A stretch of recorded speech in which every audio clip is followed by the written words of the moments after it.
Bonjour à toutes et à tous. En cette période un petit peu compliquée et extraordinaire, on s'occupe de plus en plus de la qualité de vie au travail des salariés et du confort au travail, pour parler un peu plus classiquement. Qu'est-ce que la QVT et quel est le rôle du CSE? C'est ce que nous allons voir aujourd'hui dans cette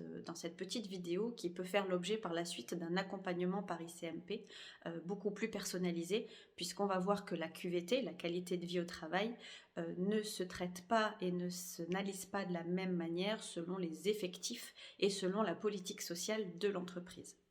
Je rappelle tout d'abord que l'article L4612-1 du Code du travail donne pour mission et pour obligation au CSE de contribuer à la santé physique et mentale ainsi qu'à la sécurité de chaque travailleur. La QVT, la qualité de vie au travail, va s'inscrire dans cette obligation, dans cette mission du CSE. Le CSE a le rôle de promouvoir la santé, la sécurité et l'amélioration des conditions de travail dans chaque entreprise. Il est un peu le porte-voix, le porte-parole des salariés du coup en matière de QVT. Qu'est-ce qu'on entend par QVT? Alors c'est une loi de janvier 2002 sur la modernisation sociale qui prévoit la mise en place et la sensibilisation des entreprises en matière de QVT, donc de qualité de vie au travail. Et ça consiste en des actions qui concilient amélioration des conditions de travail pour les salariés, mais aussi performance globale des entreprises. On n'est pas juste sur du bien-être ou sur du confort au travail, mais bien sur une stratégie d'entreprise qui permet d'allier qualité de vie au travail, amélioration des conditions de travail, dans le but ou en corrélation en tout cas de la performance globale des entreprises. On est à la fois en termes de QVT sur une analyse, sur un diagnostic, sur un accompagnement de la prévention des risques psychosociaux avec des diagnostics, des indicateurs, un suivi,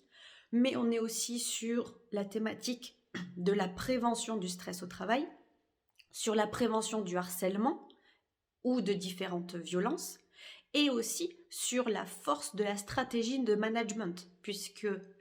la qualité de vie au travail va passer par une politique sociale globale de l'employeur, mais va être en communication descendante de par les managers. Quand on met en place une démarche de QVT, le CSE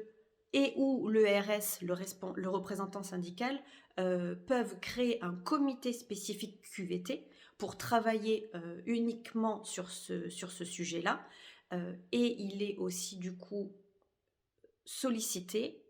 par un avis en comité du CSE ou en négociation avec le représentant syndical pour mettre en place et pour définir les conditions et les critères de cette QVT, aussi bien sur la mise en place effective que sur le suivi, le diagnostic, les retours et les améliorations qui vont se mettre en place ensuite tout au long de cette qualité de vie au travail et de cette procédure.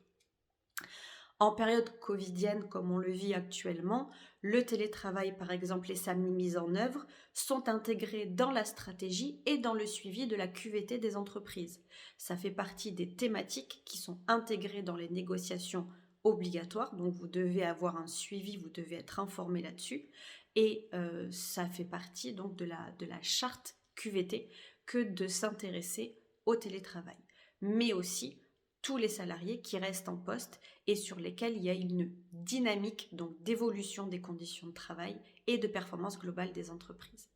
N'hésitez pas à contacter ICMP dans cette démarche si vous souhaitez être accompagné.